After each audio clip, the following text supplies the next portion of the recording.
Magandang hapon mga lods. So yan, hapon na. So ito, waiting na lang to ng buhos, yung baba. Phase 2, second floor. Yan.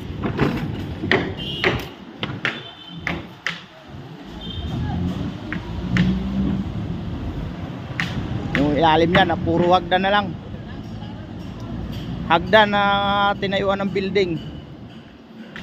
Tragis na yun, 3 hagdanan sa ilalim. Yun yung bubuhusan, yung ibabaw.